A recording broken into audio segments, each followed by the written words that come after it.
નમસ્કાર દર્શક મિત્રો, સ્વાગત છે તમારું આપણી ચેનલ લાઈવ ક્લેપમાં. આજે આપણે વાત કરીશું મિથુન રાશિના જાતકો માટે જૂન 2026નો મહિનો કેવો રહેશે તે વિશે. મિત્રો, જ્યોતિષ વિજ્ઞાનની દ્રષ્ટિએ આ મહિનો તમારા માટે માત્ર એક સામાન્ય સમય નથી, પરંતુ એક ટર્નિંગ પોઈન્ટ છે. જે 12 વર્ષ પછી ગુરુ મહારાજ પોતાની ઉચ્ચ રાશિમાં પ્રવેશ કરવા જઈ રહ્યા છે, જે તમારી કિસ્મત બદલી શકે છે. આજના આ ખાસ વિડીયોમાં આપણે જાણીશું ગ્રહોનું અદ્ભુત ગોચર અને તેની અસર, તમારી કારકિર્દી અને વ્યવસાયમાં આવનારા મોટા ફેરફારો, આર્થિક સ્થિતિ અને ક્યાં રોકાણ કરવું ફાયદાકારક રહેશે તે, વિદ્યાર્થીઓ, સ્ત્રીઓ અને ગૃહસ્થજીવન માટે ખાસ આગાહીઓ, મહિનાની શુભ તારીખો અને અચૂક ઉપાયો. વિડીયોને છેલ્લે સુધી જોજો, કારણ કે હું તમને એવા ઉપાયો જણાવીશ કે જે તમારા અટકેલા કામ પૂરા કરવામાં મદદ કરશે. આ મહિનાની સૌથી મોટી ઘટના 2 જૂન 2026ના રોજ બનશે, જ્યારે દેવગુરુ બૃહસ્પતિ કર્ક રાશિમાં એટલે કે તમારા ધન ભાવમાં પ્રવેશ કરશે. ગુરુ અહીં ઊંચના થાય છે, જે તમારા જીવનમાં સમૃદ્ધિના દ્વાર ખોલશે. સાથે જ શનિદેવ આખું વર્ષ તમારી રાશિથી 10મા ભાવમાં એટલે કે કર્મસ્થાનમાં બિરાજમાન છે.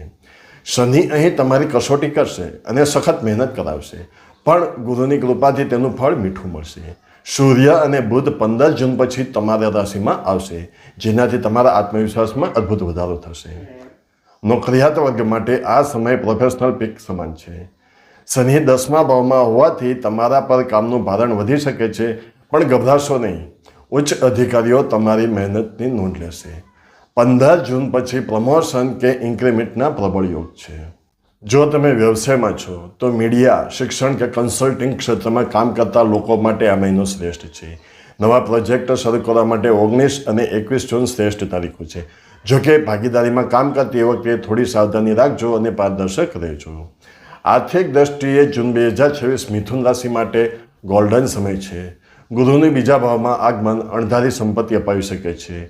લાંબા સમયથી અટકેલા પૈસા પરત મળવાની શક્યતા છે. તમારા માટે રોકાણ ટિપ્સ જોઈએ તો રોકાણ માટે તમારે સોનામાં રોકાણ કરવું અત્યંત ફાયદાકારક રહેશે. રિયલ એસ્ટેટમાં પૈસા રોકવા માટે 18, 19 અને 25 જૂન આસપાસના મુહૂર્ત જુઓ કે જેની અંદર તમે રોકાણ કરી શકો. શેર બજારમાં રાહુના પ્રભાવથી લાભ થઈ શકે છે, પણ અનુભવીની સલાહ લેવી જરૂરી છે. વિદ્યાર્થી મિત્રો, તમારા માટે આ મહિનો મિશ્ર પરિણામો લાવશે. 2 જૂન સુધી ગુરુની દ્રષ્ટિ 5મા ભાવ પર છે, જે સ્પર્ધાત્મક પરીક્ષાઓમાં સફળતા અપાવી શકે છે. જેઓ ઉચ્ચ શિક્ષણ કે વિદેશ જવા ઈચ્છે છે તેમના માટે રાહુ માર્ગ મોકળો કરશે. જોકે સોશિયલ મીડિયા કે મિત્રોને કારણે અભ્યાસમાં વિક્ષેપ પડી શકે છે. એકાગ્રતા વધારવા માટે દરરોજ પ્રાણાયામ કરો અને તમારા શિક્ષકોનું સન્માન કરો. પ્રોફેશનલ કોર્સ કરી રહેલા વિદ્યાર્થીઓ માટે જૂનનો બીજો ભાગ અત્યંત ફળદાયી રહેશે. મિથુન રાશિની બહેનો માટે આ આત્મનિર્ભર બનવાનો સમય છે. પરિવારમાં તમારી પ્રતિષ્ઠા વધશે અને તમે કોઈ નવો વ્યવસાય કે ફ્રીલાન્સિંગ કામ શરૂ કરી શકશો. આર્થિક રીતે તમે વધુ સુરક્ષિત અનુભવશો. સ્વાસ્થ્ય બાબતે થોડી કાળજી રાખજો. કામના તણાવને લીધે અનિદ્રા કે થાકની સમસ્યા થઈ શકે છે. યોગ્ય આહાર અને પૂરતી ઊંઘ લેવી જરૂરી છે. રસોડામાં કે મુસાફરી દરમિયાન સાવચેતી રાખવી જરૂરી છે. સંબંધોમાં આ મહિને ક્ષમા અને સમજદારી આ મંત્રને અપનાવવો પડશે. પરિણીત લોકો માટે 2 જૂન પછી ગુરુ મધુરતા લાવશે, પણ શનિની દ્રષ્ટિ ક્યારેક વિવાદ ઊભો કરી શકે છે. જીવન સાથે સાથે ગેરસમજ ન થાય તેનું ખાસ ધ્યાન રાખવું.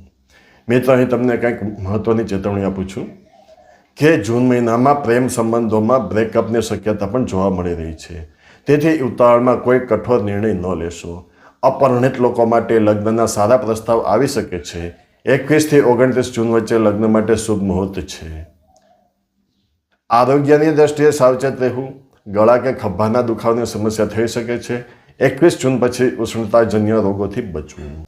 મિત્રો, આપની રાશિનું રાશિફળ દર મહિનાની 21 તારીખે બપોરે 2 વાગ્યે આપણી ચેનલ લાઈવ ક્લેપ પર મળી જશે. જોવાનું ચૂકશો નહીં.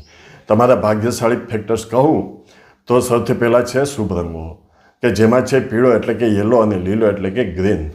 હવે શુભ અંક જોઈશું તો 3, 5 અને 6 એ આપણા માટે શુભ રહેશે. શુભ દિવસ કહું તો બુધવાર અને રવિવાર તમારા માટે શ્રેષ્ઠ રહેશે. વાહન ખરીદવા માટે તમારા માટે 17 તારીખ, 22 તારીખ, 24 તારીખ અને 25 તારીખ જૂન મહિનામાં શ્રેષ્ઠ રહેશે.